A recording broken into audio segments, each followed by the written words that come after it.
Hi, I'm Glass, and today I'll tell you how to run GDX setup file, jar file. So if you're trying to create GDX project, so you download the file. If you will try to run it, it's just jar file, so Java executable file. Even though when you already have Android Studio, you could have it at disk C, program files, Android Studio. So there is already bin file and already GRE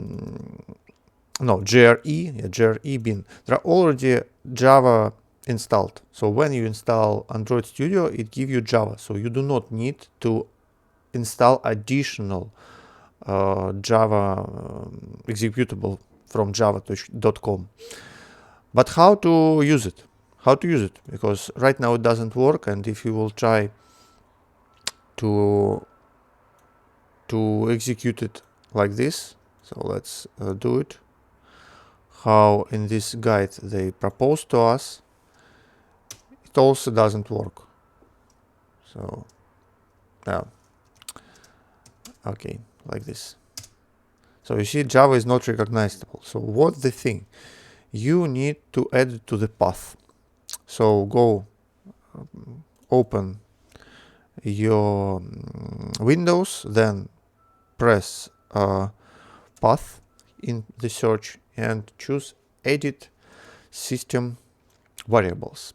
Here go to environment variables, and here choose path, click edit, and you see here I have, for example, I have Embarcadero Studio, so C builder, and it's here, but there is no Java.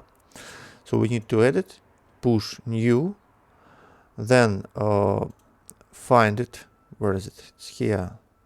C program files, Android Studio, GRE bin, and add this place. So like this. Okay. So now when we will try to run the file, where is it? Yeah, here. Now when we will try to run it, cmd, it should work. Yeah, you see, now it works. So this way you could do it. Hope this video helped you. I'll make much more videos about libGDX, about Java and game development. Have a good day. Bye bye.